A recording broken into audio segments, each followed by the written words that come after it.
Ahoy there, all you pro-EU social justice warriors out there. So it looks like your beloved EU has decided the poor should be bashed into shouldering the cost of Brexit, and more.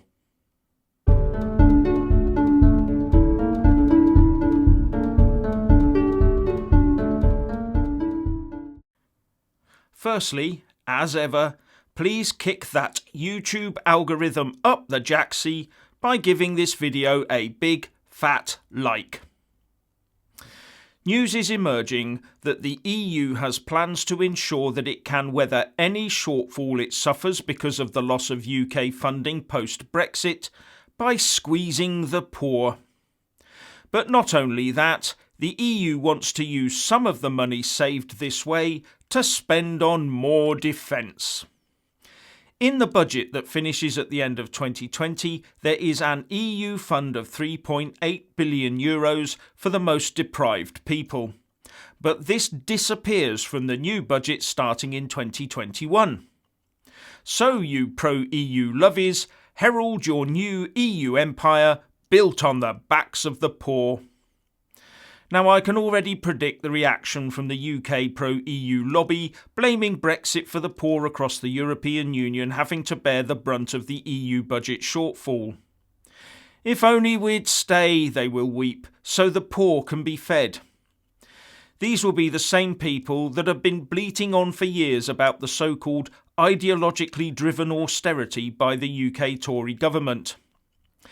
Yet I bet those exact same hypocritical SJWs will quite happily overlook the EU's ideological prioritisation for its own expansionism and militarisation overriding the needs of its own poor, while its bureaucrats, commissioners and MEPs enjoy the highest of lives. But at the end of the day, how the member states of the EU allow their funding to be spent by the bureaucrats is up to them to decide. Oh, and where did I find this story?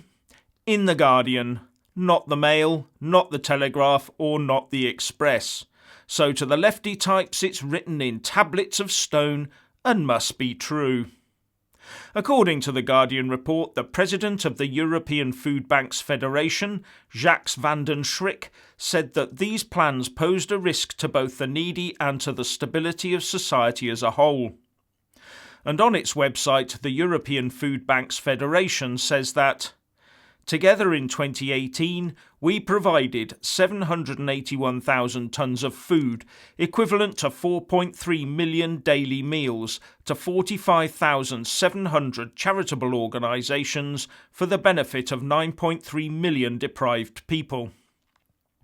But as I said, the empire-building EU Commission would rather spend more money on defence. Or would that be military influence, if you get my drift? Van den Schrik said, "I think we must do better for the poorest of the poor. We cannot accept that we must deliver half or 60% of the food that they receive now.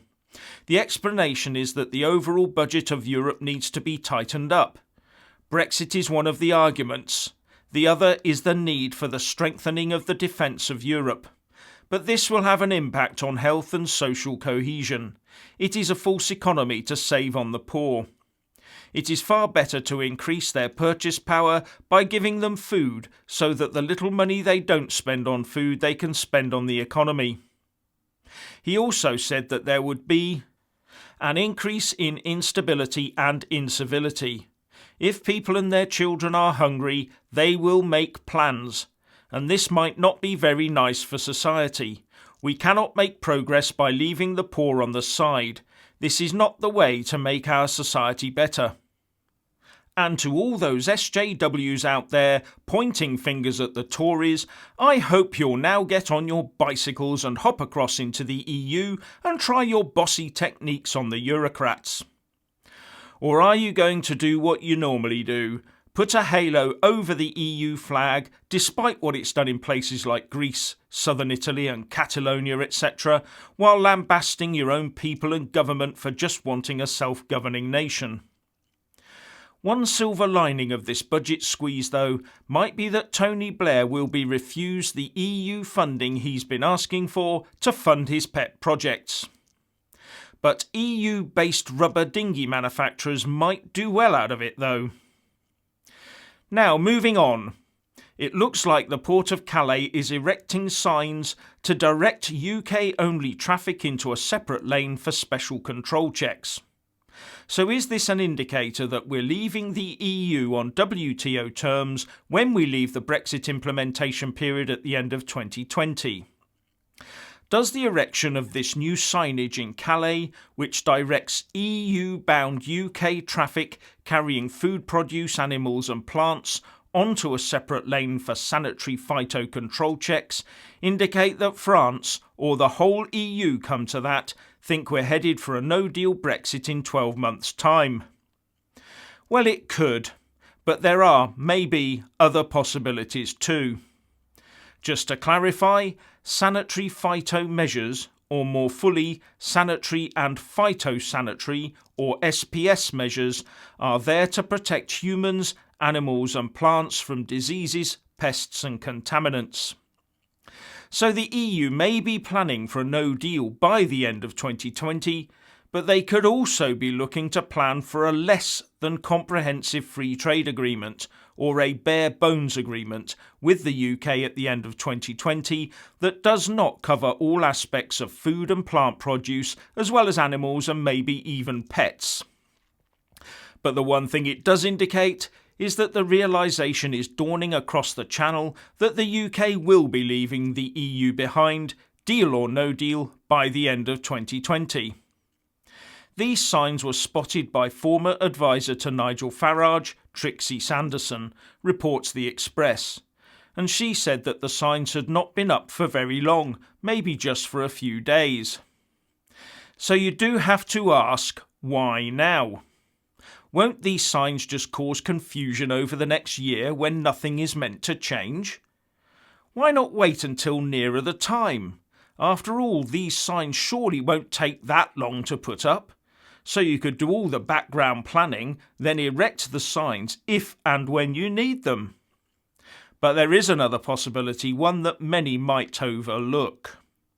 The UK is still headed on a legal course to leave the EU without a deal on the 31st of January 2020, just 33 days away.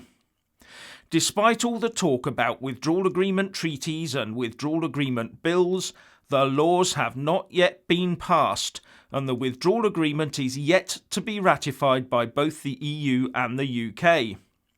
So we could still leave the EU in just over a month's time without a deal. Now consider that the UK Parliament is about to pass a law that includes making it illegal for our Prime Minister Boris Johnson to extend the Brexit implementation period beyond the 31st of December 2020.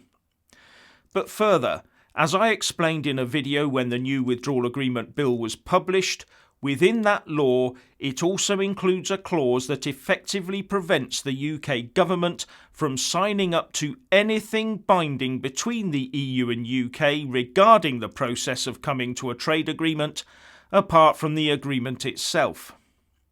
It makes the implementation period oversight body, the Joint Committee, a toothless and pointless body with no more power than a talking shop. As far as I can see, this unilateral UK law converts the withdrawal agreement treaty into a non-extendable agreement where the EU has no ability to force the UK's hand. Even if the EU Commission demanded that the UK signed up to an extension or some other binding rule, Boris can smile sweetly and say he's not allowed to. And as I said in that previous video, it uses exactly the same legal technique to tie the government's hands as was used in the Benn Surrender Act, and remember that was watertight. But this time, the government and the country are very happy with the situation. But I still reckon some or other Ramona will try a Gina Miller on. But that other Remain litigant backer, Joe Lyon Morham QC, might be otherwise engaged in arguing a case regarding a certain Vulpes Vulpes. This UK legal move also neatly ties the hands of the EU chief Brexit negotiator Michel Barnier. So all this might make the EU Commission, the EU Council and the EU Parliament all very wary of ratifying the withdrawal agreement under these suddenly changed circumstances. Now, part of the process from the EU side is that the EU Commission, which has been tasked with heading the negotiations up on the EU side, must together with the EU Council give Michel Barnier the parameters within which to negotiate. They have to instruct him on his mandate. And this mandate will have to include the EU strategy to deal with the UK closing down the maximum negotiating timescale in such a way. So could it be that in the new year we will see the EU Commission and/or the EU Council try and apply pressure by refusing to ratify the withdrawal agreement until the unilateral UK restrictions were lifted, with guarantees? But remember, if the EU refuses to ratify the withdrawal agreement, the UK is out on WTO terms at the end of January. So is that what the early erection of these signs is all about?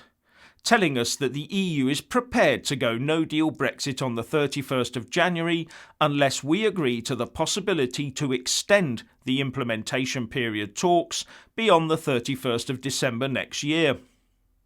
The only other choice the EU has is to meekly accept what the UK Parliament has done and proceed accordingly with their backs to the wall of a hard 31st of December 2020 end date.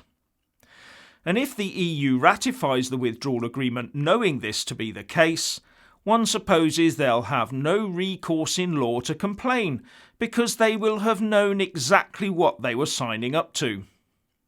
I just hope the EU does start complaining and threatening the UK with a hard no-deal WTO Brexit at the end of January unless we play by their rules. Because by that time the UK laws will be in place, and with no obstructive Parliament in his way and no route for the courts to interfere, Boris and his Tories will have no choice but to follow it through. Be interesting to see how the EU does deal with this. But at the end of the day, take a look at the signs in the Express piece and tell me that a no-deal Brexit is not a possibility. But if it looks like a duck, quacks like a duck, and lays an egg, then it's probably not a horse. Anyway, what do you think, either about the EU bashing the poor or the possible EU response to the UK banning any extension to the talks? Please share and comment. And thank you for watching.